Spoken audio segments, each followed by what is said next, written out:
السلام علیکم ورحمۃ اللہ وعلیکم وبرکاتہ. حاجی السلام صاحب، ورحمۃ اللہ وبرکاتہ. کیا حال ہے جی؟ خیریت ہے؟ ٹھیک ہو؟ طبیعت سے ٹھیک ہے؟ بہترین دعا. آپ ٹھیک ہو جی؟ اللہ خیریت کا ہے؟ شکر ہے طبیعت سے الحمدللہ. ٹھیک ہے؟ آپ سنائیں، آپ کی طبیعت ٹھیک ہے؟ اللہ خیریت ہے؟ کرم، بہترین دعا سر.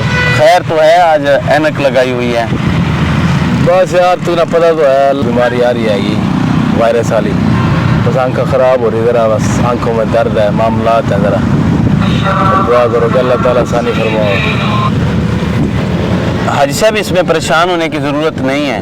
ایک تو یہ وبائیں ہمارے لیے جو ہے وہ آخرت کا ایک بہت بڑا سامان ہے کہ ہم اللہ سے ڈریں. تو یہ اللہ تعالیٰ ہم پہ یہ چھوٹے چھوٹے عذاب بھیج رہا ہے تاکہ صحیح معنوں میں سمجھ کے لوگ مجھ سے ڈرنے والے بن جائیں، اور اس میں کوئی پریشان ہونے والی بات نہیں ہے. تو جہاں پہ آپ اپنی ٹریٹمنٹ کر رہے ہیں وہاں پہ آپ صبح شام آپ کو ایک وظیفہ بتاتا ہوں، وہ پڑھیں.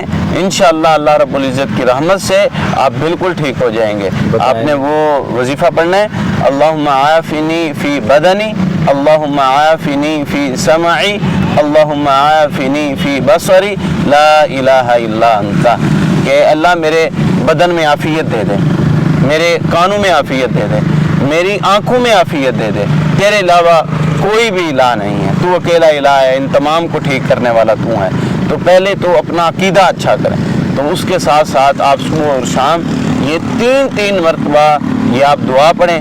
انشاءاللہ آپ دنوں میں دیکھیں گے کہ آپ کی آنکھیں بالکل ٹھیک ہو جائیں گی اور اس بیماری سے اللہ آپ کو نجات دے دے گا.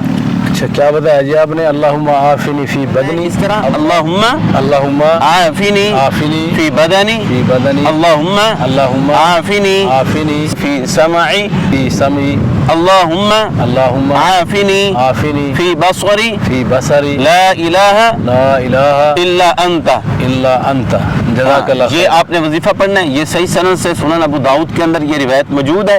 اللہ کے پیغمبر صلی اللہ علیہ وسلم نے یہ وظیفہ بتایا. ہاں آپ اپنی ٹریٹمنٹ کر رہے ہیں، یہ وظیفہ بھی جاری رکھیں. انشاءاللہ پریشان بالکل نہیں ہونا، ٹینشن نہیں لینی. انشاءاللہ آپ بہت جلد ٹھیک ہو جائیں گے اللہ کے فضل سے. انشاءاللہ انشاءاللہ. مہربانی، جزاک اللہ جی، بہت مہربانی.